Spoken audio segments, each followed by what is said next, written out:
Isaiah 58 mean to you, Miss Daphne? Isaiah 58, I have come to love the scripture, first of all, knowing that God commissioned us to just get off our butts and go and help other people. That it's as simple as that. And I have a love for people, and I believe I have the gift of helps. And so it's just a scripture that speaks to me and gives me direction in what needs to be done.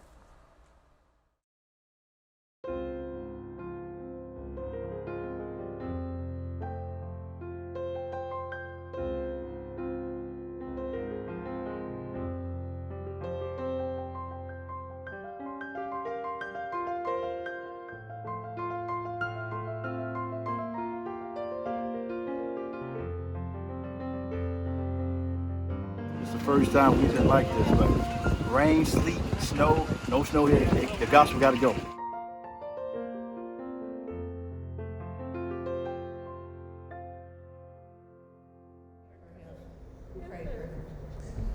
So Isaiah 58 came maybe almost 10 years ago when we were in Detroit, and I wanted to do something different.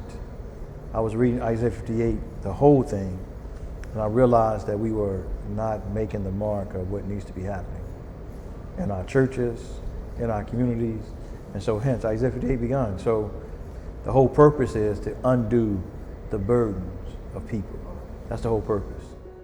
Isaiah 58 is really the perfect opportunity to get out in our community and practice what we preach. It's a time where we can strengthen our community ties and foster a healthy environment in our church to be helping people in their time of need.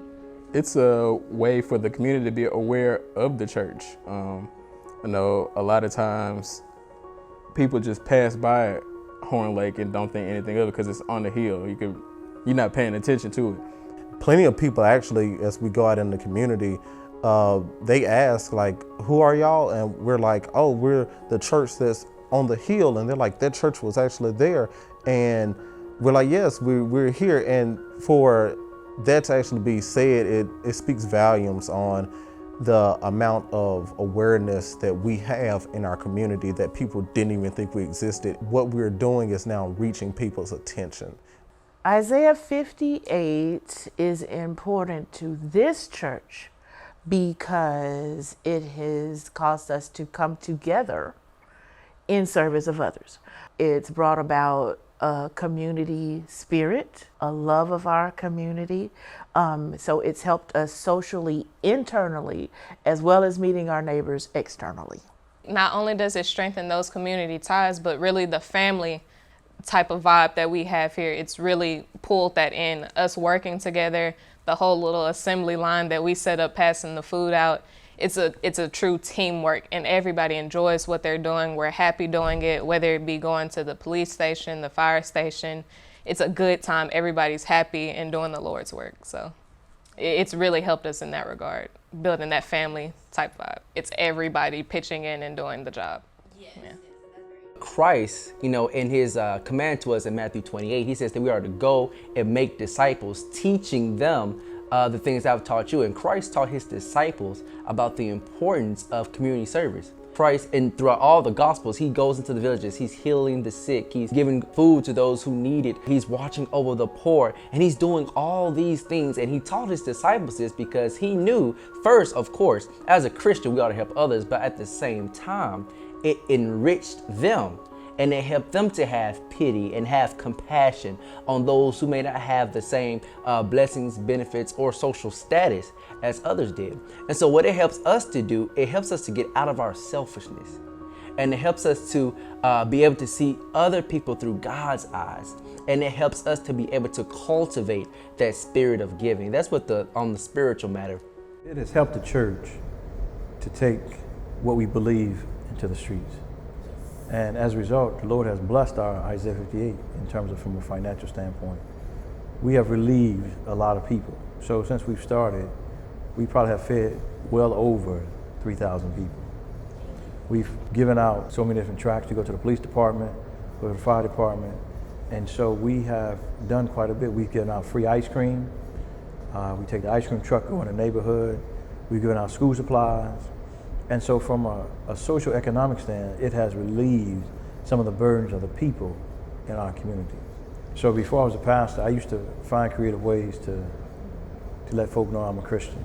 Being saved from what I came from, it's easy for me to tell anybody about it. No matter if I'm at work, if I'm at the store, no matter where I am, it's just, it becomes it's who I am. It's my makeup. On my job, I am forbidden to have religious conversations. But the way I circumvent that is just by being kind. That is the biggest thing I believe that we can do. I have patients who tell me they haven't had a nurse as nice to them as I have been. And then sometimes it leads to, well, what church do you go to? Or, I know you're a Christian. Then we could talk. If they bring it up, we're gonna have a conversation. I might not be leading them to give their lives to Christ, but I can be kind and nice and sweet and love them into wanting to know more about why I'm so loving, why I'm so nice. I find it better to be less preachy and let people see how I'm moving, see the love that I give, see the effort, the work, the community service, let them see that. And I find that when you do that, they're more intrigued and interested to see, well, why does that girl do that? Why does she dress a certain way? Why does she talk a certain way? Why does she do these things, and what compels herself to do that? So for me, a lot of my friends and whatnot, they see that I'm up at church for a very long time in comparison to what they would be. So they would ask me, well, do you really enjoy your time being there? And my answer is always yes. I love what I do. I love who I do it for, and I love who's directing me to do those things. So them seeing that light shine from me really compels them to do so. Now, I'm pretty sure it's millions of other ways to reach out to your community, but for me, that's been what helped me most. Just letting them see how I work and how I move, how I treat them. They're more compelled to find out what it is that I believe in. So. This past year, during our Thursday food drive, a coach and his friend came up to get some food for a family, and we began to have a relationship. In that relationship, he said, hey man, I need some help. He's coaching 73 boys ages 4 to 12, and he just asked, can we help? And so what's the New Covenant Church doing today? The New Covenant Church has came and helped supported us in an amazing way. We needed some extra helmets, football pants, footballs, mouthpieces, ear pads, and they just came through and really took care of a lot load off Coach Head and my team mom and my other people that help us out. He just made this year start off right. And Mom, what does it mean as a parent? It means a lot to take a load off my back because I have 4 on the team and it's expensive. So I appreciate the church donating to the team.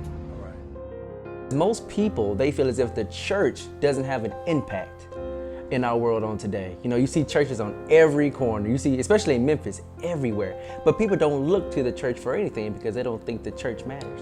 And so Isaiah 58 gives me the understanding and gives me and our church family the ability to go out and show, no, that's not true. Our church is making a difference in our community. We're going to continue to do so.